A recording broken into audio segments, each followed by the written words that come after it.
Европейската икономика е една от най-големите и най-развитите в света.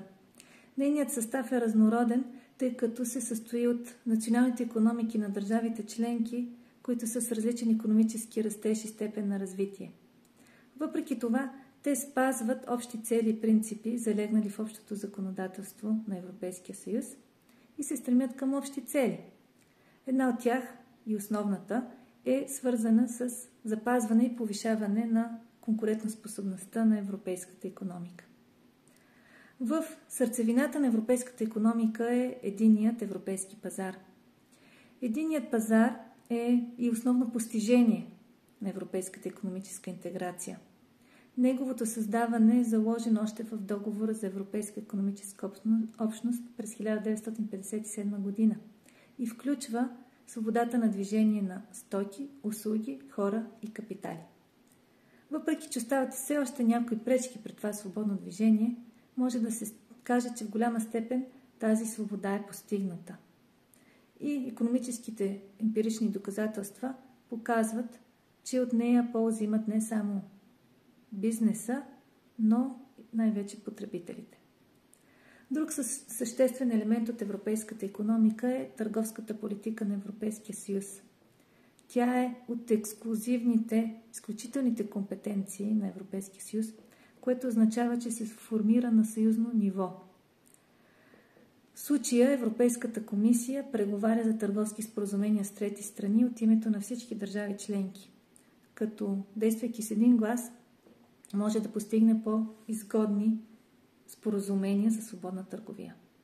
Това е изключително важно за европейската икономика, тъй като голяма част от нейния растеж се дължи именно на износа, който Европейския съюз има към трети страни, особено в отраслите, където е силно конкурентно способен, например транспортното оборудване, машините, превозните средства и химическата промишленост. Но както също така и при хранителните продукти. В този смисъл общотърговската политика е нещо изключително важно и всеобхватно, което ще засегнем, имайки предвид сериозното му отношение към икономическия растеж, заетостта в Европейския съюз, както и внедряването на иновации. Много е важно, че ще разгледаме и инструментите, които Европейския съюз прилага за защита на европейските производители от нелоялни практики отвън, като например дъмпингов внос.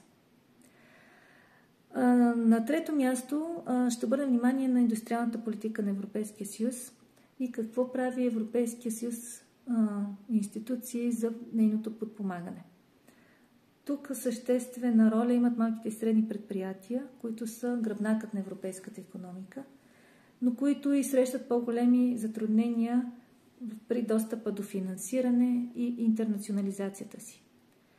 Така че ще разгледаме инструментите, чрез които малките и средни предприятия биват подпомагани по тази линия.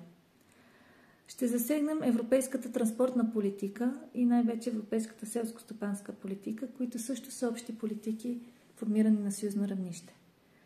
Много е важно, че селско-стопанската политика взема голяма част от европейския бюджет, но и изискванията към нея нарастват, особено свързаните с зеления преход, за което наблюдаваме сега и множество протести. В този смисъл е интересно и важно да се знаят ползите и разходите от съществуването на тази политика и нейното финансиране на съюзно ниво. И както споменах, трябва да разгледаме и двата прехода, цифровия и зеления, и зелената сделка или пакт, предвиждащ климатична неутралност на Европейския съюз, тъй като инвестициите в този преход имат съществено влияние върху европейската икономика, нейната конкурентоспособност и предизвикателствата пред бизнеса и индустрията.